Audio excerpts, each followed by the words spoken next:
সুপ্রিয় প্রশিক্ষণার্থীবৃন্দ, সুনীতি প্রকল্প পরিচালিত ডোমেস্টিক ওয়ার্ক পেশার ডিজিটাল প্রশিক্ষণের ভিডিওতে আপনাদের সবাইকে স্বাগতম। আশা করছি সবাই ভালো আছেন। গৃহকর্মী সুরক্ষা ও কল্যাণ নীতি 2015 গৃহকর্মীদের সুরক্ষার জন্য অত্যন্ত গুরুত্বপূর্ণ নীতি। চলুন বিস্তারিতভাবে জেনে নেই এ নীতির বিস্তারিত দিকগুলো। গৃহকর্ম বলতে বোঝায় গৃহের বিভিন্ন কাজ, যেমন রান্না বান্না, বাজার করা, ঘর পরিষ্কার পরিচ্ছন্ন করা, পোশাক ধোয়া, শিশু, অসুস্থ, প্রবীণ বা প্রতিবন্ধী ব্যক্তিদের যত্ন নেওয়া ইত্যাদি। গৃহকর্মী কারা? যে ব্যক্তি নিয়োগকারীর বাড়িতে মৌখিক বা লিখিত চুক্তিতে গৃহকর্ম সম্পাদন করেন।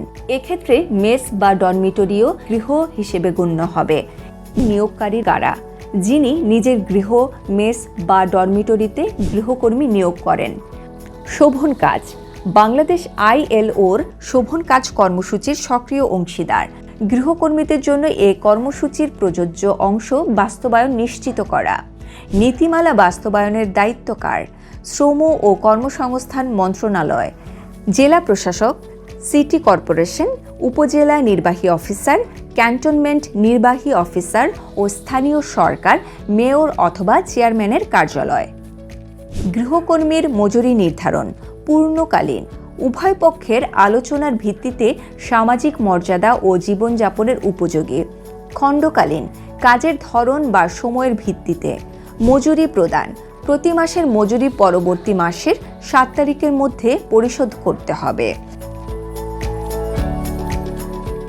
বয়সসীমা বাংলাদেশ শ্রম আইন 2006 অনুযায়ী নিয়োগ চুক্তি 14 থেকে 18 বছর বয়সী কিশোর কিশোরী বা হালকা কাজে 12 বছরের শিশুর ক্ষেত্রে অভিভাবকের সম্মতিতে, প্রাপ্তবয়স্কের ক্ষেত্রে সরাসরি নিয়োগকারী গৃহকর্মীর আলোচনা করে।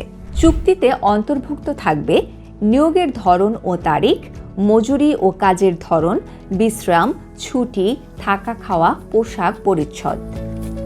কর্মঘণ্টা, ছুটি ও বিশ্রাম, পর্যাপ্ত ঘুম, বিশ্রাম, বিনোদন ও ছুটির সুযোগ সহ নিরাপদ পরিবেশ নিশ্চিত করতে হবে। প্রসূতিকালীন সুবিধা সর্বমোট 16 সপ্তাহের সবেতনের ছুটি এবং ভারী কাজ থেকে বিরত রাখা। প্রশিক্ষণ দেশ বিদেশে কর্মসংস্থানের জন্য বিশেষ প্রশিক্ষণের উদ্যোগ। স্বাস্থ্যসেবা নিয়োগকর্তা চিকিৎসক নিয়োগ করে স্বাস্থ্যসেবা নিশ্চিত করবেন। ধর্ম পালন গৃহকর্মীকে তার নিজস্ব ধর্ম পালনের সুযোগ দেয়া। দুর্ঘটনায় ক্ষতিপূরণ কর্মরত অবস্থায় দুর্ঘটনা হলে চিকিৎসা ও ক্ষতিপূরণ প্রদান। নির্যাতনের বিরুদ্ধে ব্যবস্থা নির্যাতন বা হয়রানির ঘটনায় দ্রুত ব্যবস্থা নেওয়া হবে। গৃহকর্মীর বিরুদ্ধেও একই বিধান প্রযোজ্য। স্বাস্থ্য পরীক্ষা রেজিস্টার্ড চিকিৎসকের মাধ্যমে নিয়মিত স্বাস্থ্য পরীক্ষা নিশ্চিত করা। শ্রমিক কল্যাণ ফাউন্ডেশন সরকার গৃহকর্মীদের কল্যাণ নিশ্চিত করবে। চাকরি ছেড়ে গেলে নিয়োগকারীর করণীয়, গৃহকর্মী অবহিত না করলে আইনানুগ ব্যবস্থা নেওয়া যাবে। নীতিমালা বাস্তবায়নে সরকারের করণীয়, গণমাধ্যমে প্রচার, হেল্পলাইন চালু করা, সচেতনতা বৃদ্ধি ও অধিকার সম্পর্কে জানানো।